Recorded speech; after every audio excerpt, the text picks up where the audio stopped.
about. They was talking about. It was interesting the way they was talking about how when you're the artist, you've earned your. That was an interesting conversation. Like, you've earned your right to like not give a fuck. Fuck yeah! I was like, he had a point. He had a mad point. That point was mad. Yes, you're right. He had a mad point. He had a bit of a mad point. Okay, tell me about it. Tell me how you feel about it. Because, and this doesn't mean it's right, but it's like he has got a point in. Because he used Nina Simone as an example. Nina Simone? No, he used Miss Lauryn Hill. No, he did use Lauryn Hill, but he also used Nina Simone as a sample when she went and... Nina Simone's the greatest. Like, JPEG Mafia was like, if you've done the work, then yes. Yeah. But like, Talib Kweli was more on the extreme side. It's like, if you're an artist, then yes, you can do this. But like, when you haven't paid any dues... No, but that doesn't make any sense. Yeah. That doesn't make any sense. But it's I understand because even the one that you would say isn't as extreme is still controversial. It's still like, what, just because to the large majority of people, it's like at the end of the day, the way people are going to treat you is going to speak volumes about what you've done. Like there's nothing but those facts. So if you're someone like Lauryn Hill who can walk away from, who can turn up late to her own shows and still have people turn up sold out in swarms, sold out, like that at that point, it's not even really a discussion, I guess. But then it begs the question. It's like, okay, how is that playing into a bigger picture? Yeah, and is that adding to? Is that painting the wrong picture as to what the people that are looking up to you are striving for, or the way that they live their lives? Because not everyone's looking up to you to be an artist, but sometimes they look up to you in the way that you depict how you live your life in your music. But I think that's as far as it goes. I still think, like, at the end of the day, it's a fact. Like, no one can tell you shit. It's like when I hear people talking about, it's like, oh yeah, Dave Chappelle, because he was like at the Leicester Square Theatre the other day. It's like, Dave Chappelle, yeah, he's like he was at the what's it called, Leicester Square Theatre, but he's just like really bossy, and he was like telling everyone to change all these little things, and he's just like seemed really anal. And like when I hear that, I go like, but when you put into perspective, this guy is like the artistic equivalent of like Amazon. It's like his shit's got to be exactly how he's made it. Like the amount of money that he's asking people to pay, the amount of like, it's like, and when people see him like moving in a certain way, like a bit, like a bit, he's of a dick giving or you whatever, a quality that it's like, you know what I mean? When some people are operating at certain levels, like it's got to be expected that, you know what I mean? There's like a level of, it's not a little bit more, we can let that slide or we can let that slide. Like he's asking people for hundreds of pounds for a ticket. I think it's just under 200 for one ticket to see him. Yeah, fam. You know what I mean? That's a comedian. But that's because he's earned that.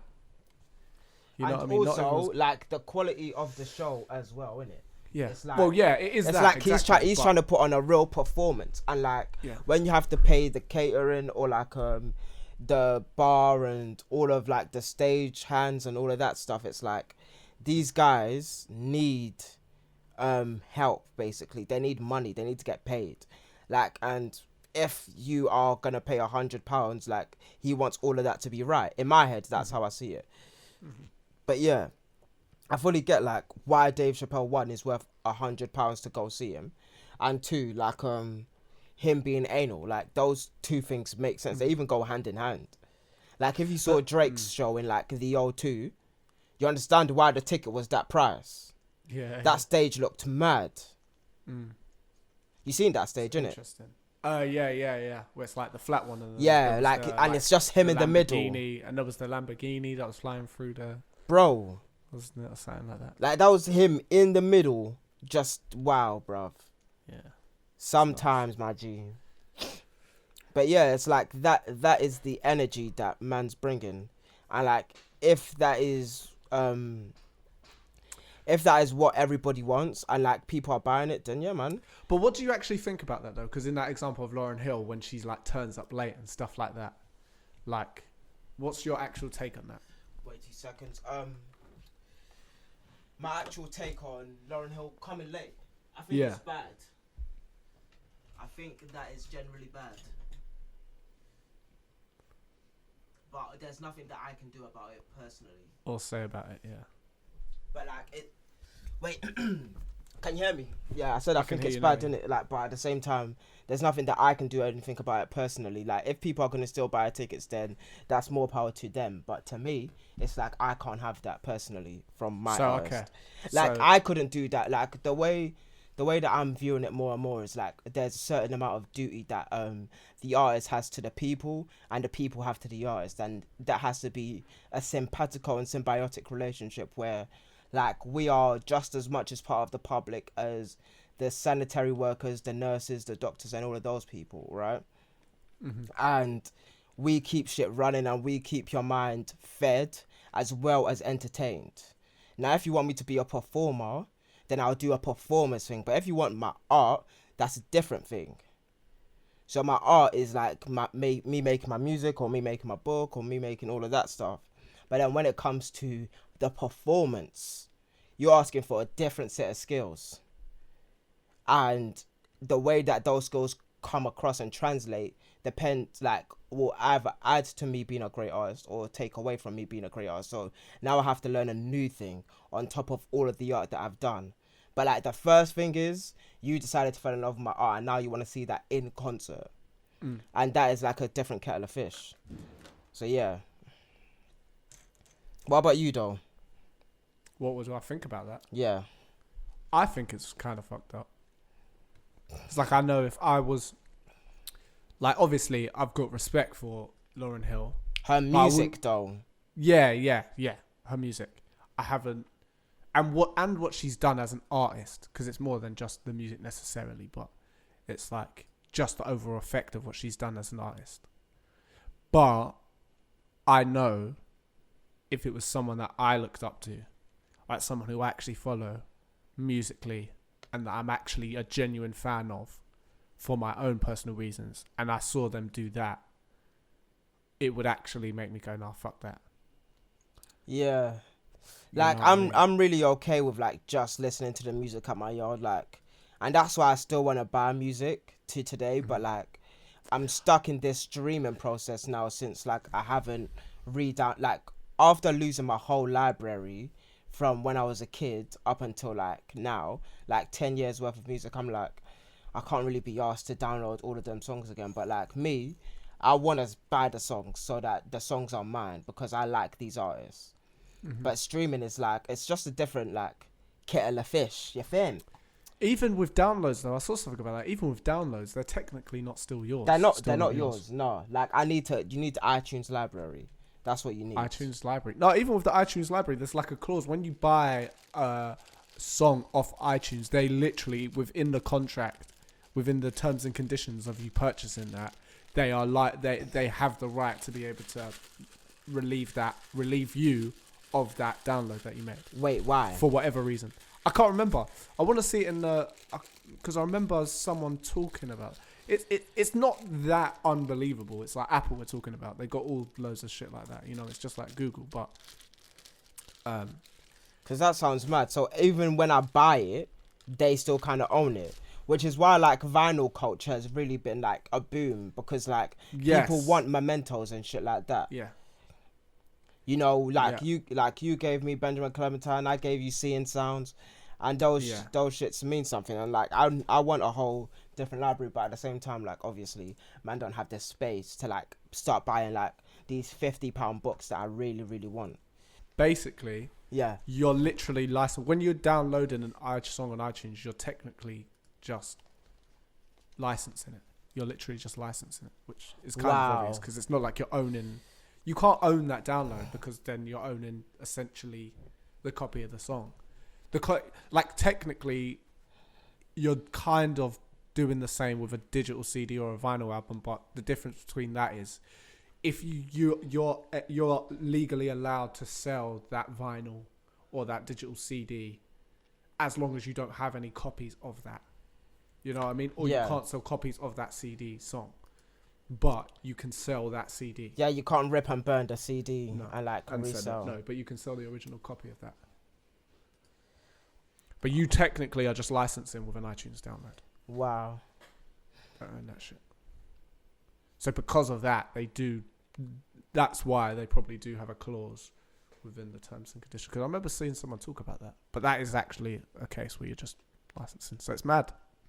You know? I feel that still. That's kind of a bit shitty, low key.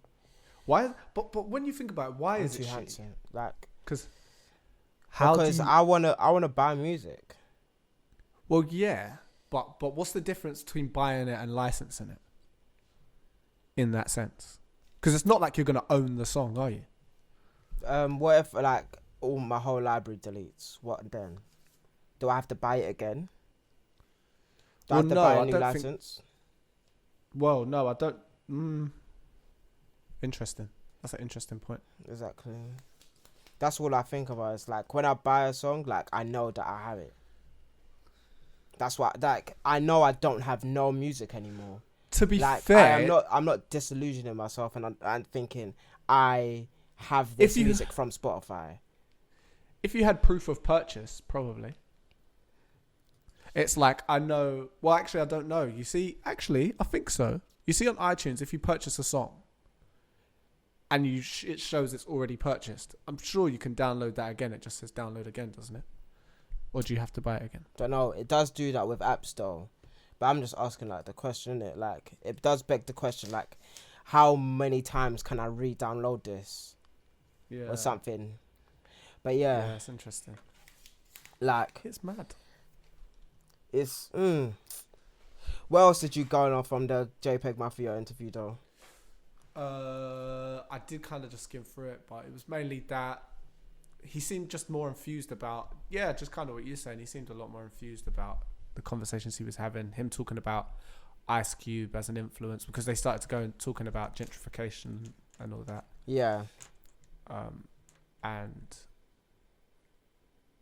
yeah, I just felt a bit more enthusiasm from him,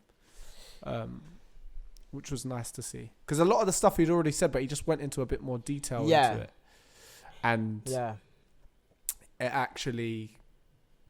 it gave a bit more of a sense of who he was. It felt more fun as well. Yeah, 100%. But Tele Kweli brought a different energy as well.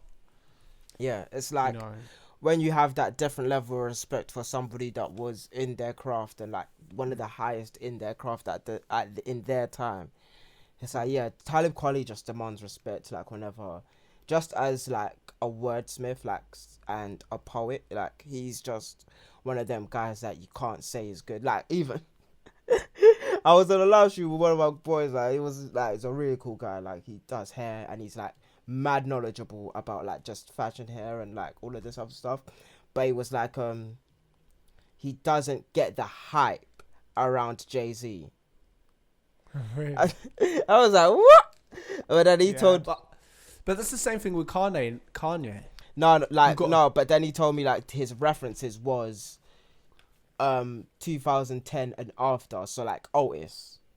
Yeah, well that's why. That's why I'm saying the same thing. He didn't even know about that problems. Because it's the same thing of when like Anton will say, "Oh, Jesus was his best like project," but that's because of context, and that's why it's hard. Because even when you look back in history to some of the icons or whatever, and when people think about Michael Jackson, people still think Thriller's the best. I love Off the Wall. Yeah.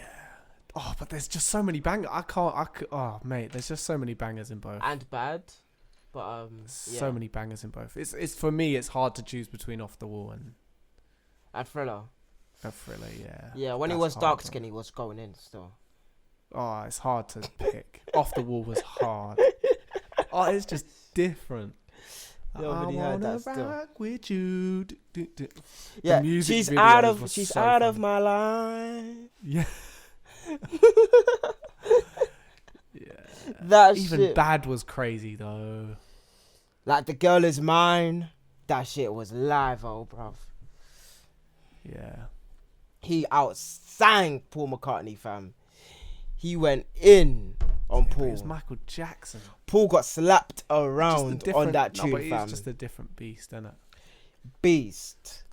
Different beast. Like, yeah, that comes back to the question that we were asking, like the singers today, fam, because Giveon Yeah, but- dropped. Yeah, we're gonna do a little. We're gonna do a Reaction to that. reaction to that tomorrow. So Yeah. Stay tuned. Well, this will already be out by the time. Yeah, we've this done will be out, and probably the last one that we did. it. Yeah, it will be out. Yeah. So yeah, we got one on the way. Mm. But yeah. It's just different, man. Like we can't really talk about Michael Jackson because it's like he was almost a Frankenstein. You know Definitely. what I mean? Like Yeah. the way he was. It's a weird one. He A had lot of Quincy Jones sacrifices made. by his side as well. Like Huh? that can Yeah, never exactly. be There's forgotten that as as well. well. He had the best, and like not even See, like because when we say Quincy Jones is the best, like it kind of like skips over like the understanding of why he was the best. Like Yeah. just his skill in his craft. Mhm. And like his understanding of music and the whole and like who he just It was- came up around. Like he came It up was just around even the best the way of the he best. translated it from where he came from, like from sort of jazz and soul, Mm. and then like understood and saw what disco was doing, and how that was going to mix in with, like how Michael Jackson was going to stand out so far from that, and not just within disco, but how it became, like what pop is today. Yeah. Like the trajectory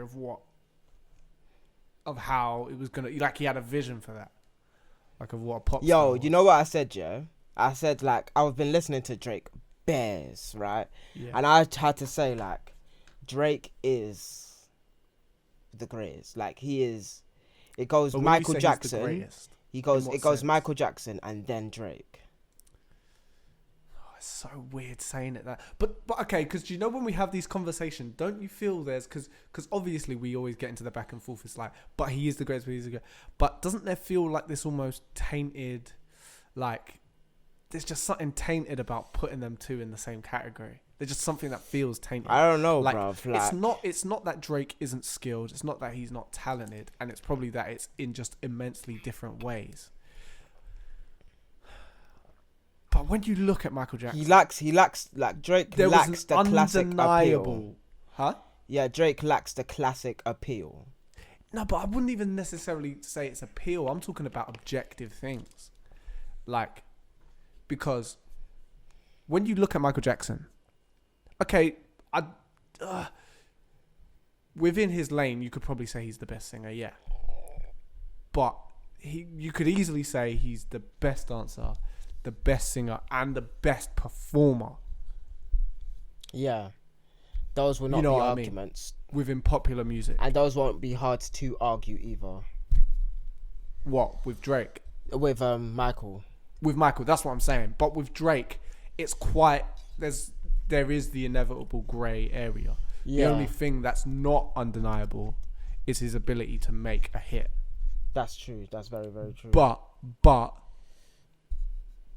But even that is cool, and this is what made it so weird with the whole ghostwriting thing, is because with that even still being the case, that his ability to make a hit was the main thing he was able to do. And you could argue the same with Michael Jackson. He didn't write a lot of his shit. Yeah, Though it's still different because of his ability to sing, but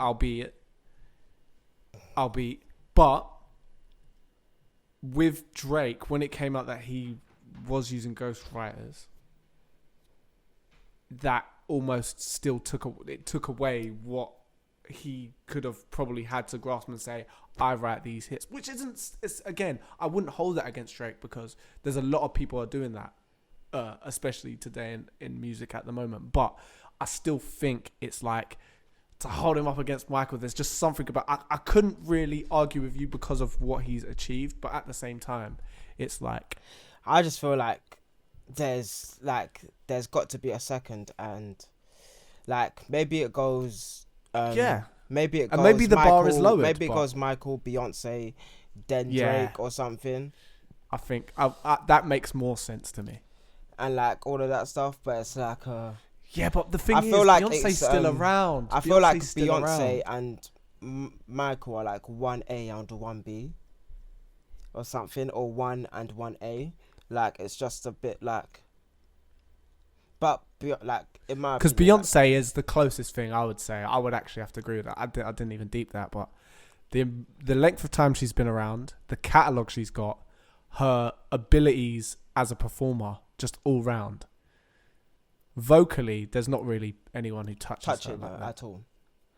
So it's like there's nobody with the range. No, it's impossible.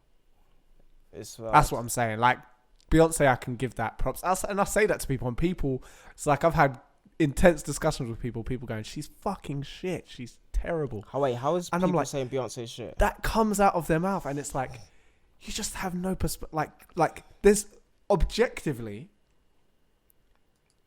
If okay, because I kind of give it this test. It's like it's that same thing. If a song can sound good on a guitar, it's a good song. No matter how much production you've got or whatever, if you're able to play that, it's like Quincy Jones says, a good song can make the shittest musician artist good and sound good. But no matter how good an artist will be, if the song is crap, it's gonna be crap. I feel that. And I think the same thing applies. If you can stand in a room, and that's what was so good, because with the whole Nux video, his live performance, what was so good about that is it was so stripped back. It was free. You had the sax, who only came in on certain parts. Yeah. You had the keyboard. Didn't even have a drummer. Did he have a drummer?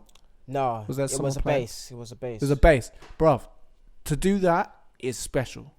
Like, that's good. You know what I mean? You know you can hold it down. And I think he you can rock into a room. all of his stuff as well.